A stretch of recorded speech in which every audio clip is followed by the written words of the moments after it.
What's up, dudes and dudettes? This is Coaster Chad. And I'm Coaster Brad! Who is this guy? I have no idea. He just wandered in. What are you? Dude, we're stepbros, you know, because we both have like the same mom, but we're first and second cousins. I think we should call security. Psst, dude, we're still rolling. Just act natural. So what crazy stream machines are we talking about today, Chad? We're gonna talk about what Cedar Point just announced for the 2000 season. Is that the Vekoma SLC coming to replace Raptor? What the fuck? Come on, Chad, spill the beans. Well, what's your name again? Come on, it's not hard. It's Coaster Brad. It's like Chad, but more rad. What are you doing? I remind myself to kill you if you ever say that again. Well, the coaster everyone's talking about is Millennium Force at Cedar Point, soon to be the world's tallest, fastest, and longest roller coaster. How tall is it, Chad? Well, according to the promo video, it says 310 feet. But isn't Superman at Magic Mountain taller? Yeah, we don't count that coaster for some reason. Oh, those stats are fantastic, Chad. I bet everyone's gonna love this new roller coaster, and no one would ever call it overrated or Millennium Forceless. Yeah, wouldn't it be crazy if this roller coaster won the Golden Ticket Awards like 16 years in a row? Even though by that point we'll have much better roller coasters? Yeah, it looks like this new coaster is made by Intamin. Hopefully this coaster will spark a new relationship between Intamin and Cedar Fair Parks that will go on for generations. Yeah, dude, I think this is the best roller coaster in the park. Nah, bruh. I still think Main Street is the best by a mile. Dude, you're stupid. Yeah, dude. Well, thanks for watching Coaster Chad's Rad Reviews. Make sure to pre-order our next VHS tape. And make sure to stock up on your Y2K food. Thanks for watching. Get out of here.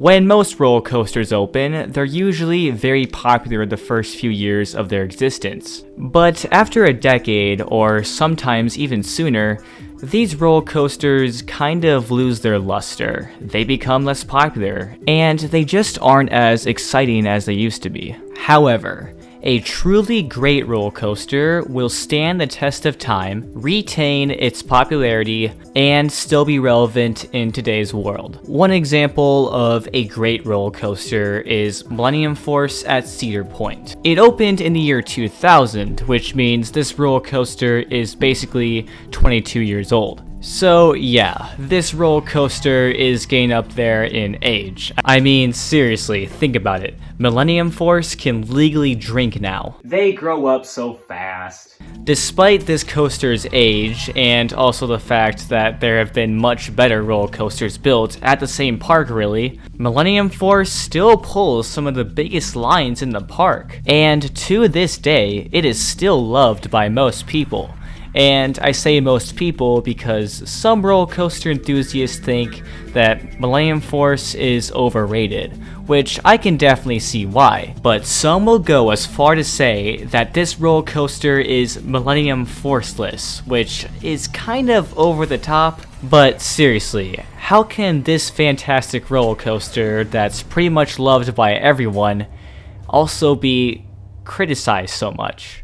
That's a big question, so let's save it for later. Right now, we're gonna talk about how this roller coaster came to be in the first place. Alright, it's the late 1990s, and during this time in history, Cedar Point had already established themselves as the roller coaster capital of the world. During this decade, Cedar Point was invested heavily in. Almost every single roller coaster Cedar Point built during this time was a record-breaking roller coaster. I said almost. Yeah, so in 1999, Cedar Point built Woodstock Express, which was a Vekoma family coaster, which was nice for the families, but the thing was, it had been 10 years since Cedar Point opened Magnum XL200 as the tallest, fastest, and longest roller coaster in the world. And by that point, multiple roller coasters from around the world had already beaten Magnum's record. Back in those days, the tallest roller coaster was Fujiyama at Fuji-Q Highland in Japan, at a whopping 260 feet. So, Cedar Point wanted to take back those records, but they weren't just going to build a roller coaster that was barely taller than Fujiyama. No. They were going to build the world's first 300-foot tall roller coaster. Plus, a brand new century was on the horizon, so Cedar Point had to do something big. Cedar Point had the money for it, so the only question that remained was, who's gonna build this thing? Well, it's not going to be Arrow, because after Magnum, Cedar Fair didn't work with Arrow that much. Now, they did work with B&M, but they were already booked that next season. So, Cedar Point considered Swiss manufacturer Intamin to build this ride, because, I mean, back then, Intamin was really ambitious and innovative, so they were definitely qualified for the job. But you see, Intamin wasn't alone on this project. No. D.H. Morgan was also considered. Morgan was successful working with Cedar Fair in the past, building 3 hypercoasters: Wild Thing at Valley Fair, Steel Force at Dorney Park, and Mamba at Worlds of Fun, all opened in 3 back-to-back years. So yes, Morgan had Cedar Fair's trust in this project, but at the end of the day, it was Intamin who built this ride. But why was that? Well, when you build a 300-foot tall roller coaster, there is problems to work out. Magnum XL200 at the same park has a traditional chain lift, and it takes a whopping 90 seconds to bring a train up the 205-foot tall lift hill. Now, try to imagine how long it would take for a chain lift to bring a roller coaster up 300 feet.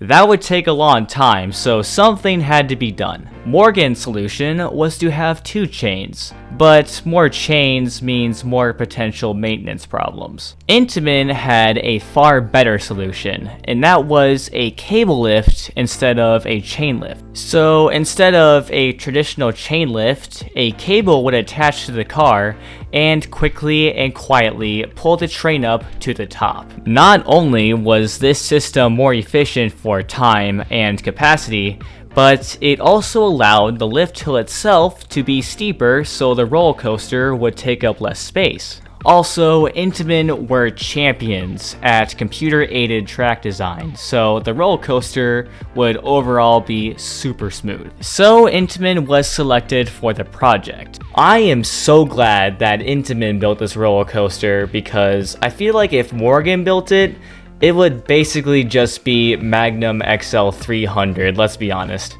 In the summer of 1999, rumors and speculation of something big coming were at a fever pitch. This only grew when roller coaster enthusiasts found out that Cedar Point trademarked the name Millennium Force. Eventually, in August of that same year, Cedar Point unveiled their big project.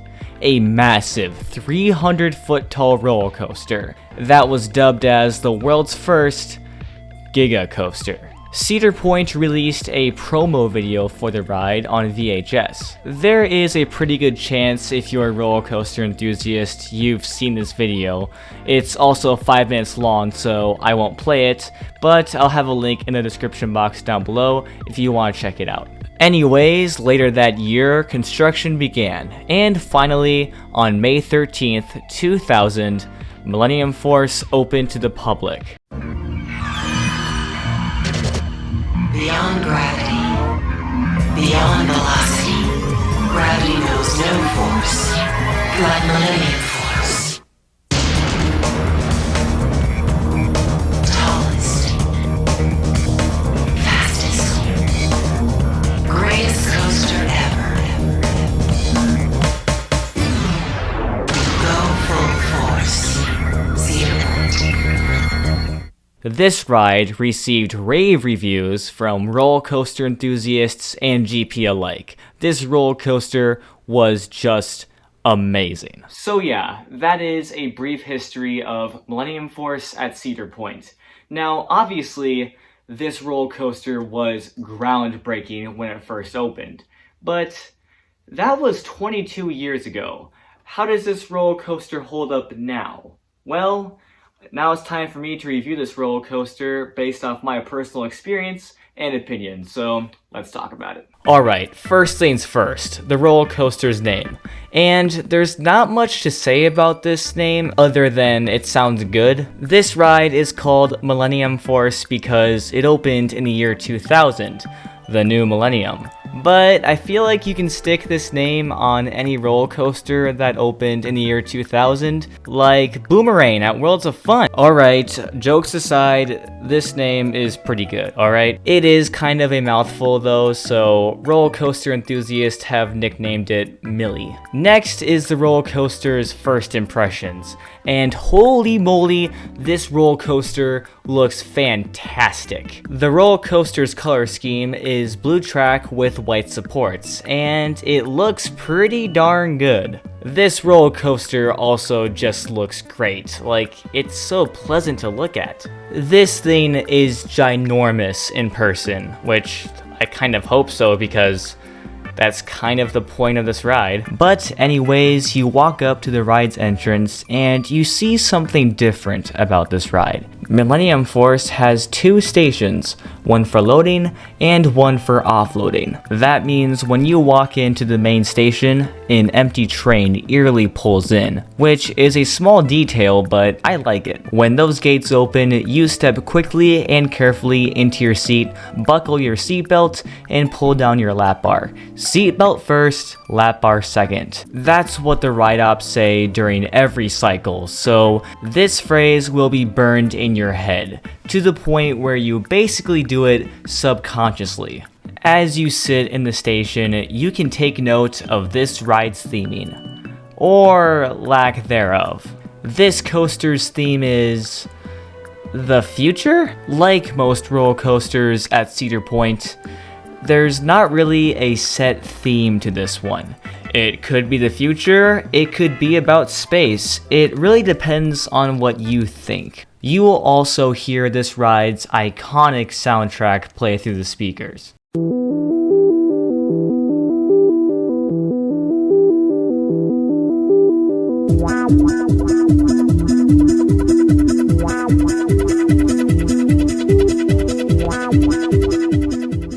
The cable comes down, attaches to your car, and you dispatch, climbing the 310-foot lift hill. The view you get from this climb up is just spectacular. To your left is Lake Erie, and to your right is basically the rest of Cedar Point. Fun fact, at the very top of the lift hill, you can actually see Canada. No joke. You can barely see it, but that landmass way off in the distance, that's actually Canada. Anyways, here comes the first drop, and this first drop is just incredible, okay? It's pretty steep, and it's also very long too. It kind of feels like you're falling forever, which I absolutely love. There is some floater airtime on this drop, however, it is best experienced in the back row. When you reach the bottom of the drop, you hit the coaster's max speed of 93 miles per hour, which you can definitely feel it, especially in the front row. This part is pretty forceful, and same with this first overbank turn. This first overbank turn is angled at 122 degrees, so it's not quite an inversion obviously, but it is still super fun, and pulls some good forces too. After that, we come back down, bank left into a tunnel, and come up to an airtime hill. And this airtime hill is huge and delivers some great floater airtime throughout the entire train. But again, this part is best experienced in the middle to back row. Then we come back down into a huge drawn out helix, and this helix does not pull any forces unfortunately, but this one is close-ish to the ground, so you definitely get a great sense of speed.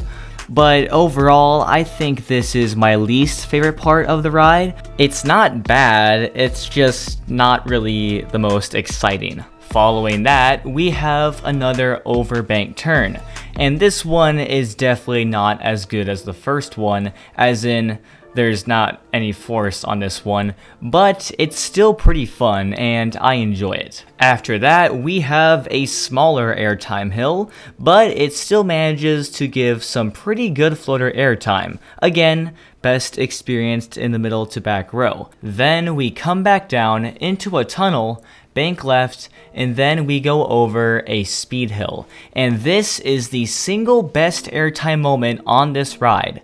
This little hump gives flow ejector airtime throughout the entire train.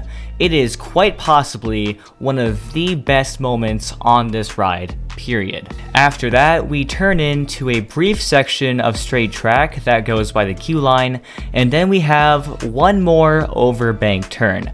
And this overbank turn kind of flies over the queue line, which is nice and fun, but at this point you're probably a little sick of overbank turns. You are still traveling at speeds of upwards of 60 miles per hour, but these final brakes bring you to a slow and calm coast into the unload station, ending your epic journey on Millennium Force. Overall, Millennium Force has great height, great sense of speed throughout the entire ride, and some great airtime here and there, as well as some force. Despite people saying this roller coaster is forceless, the bottom of the first drop and the first overbank do pull some good forces, I will say that.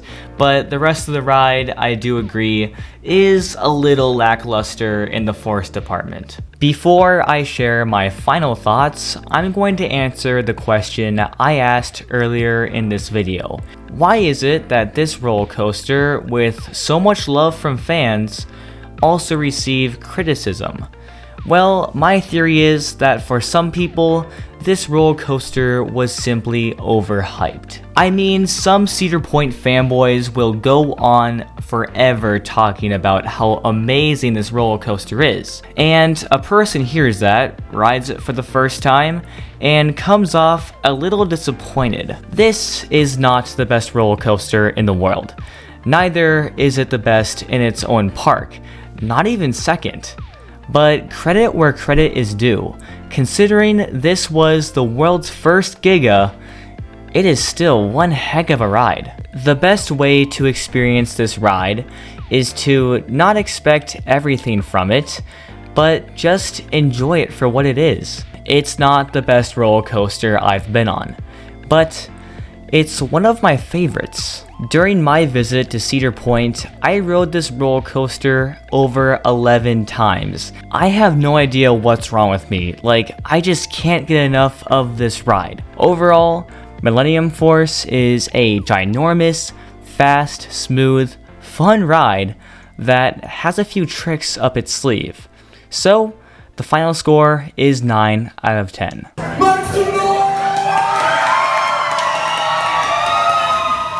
That, ladies and gentlemen, was Millennium Force at Cedar Point. Now, this roller coaster is great, but it is by no means perfect. Like, for example, it overuses overbank turns, there is not as much airtime as you might expect, and besides the first drop and the first turn, this roller coaster isn't super forceful.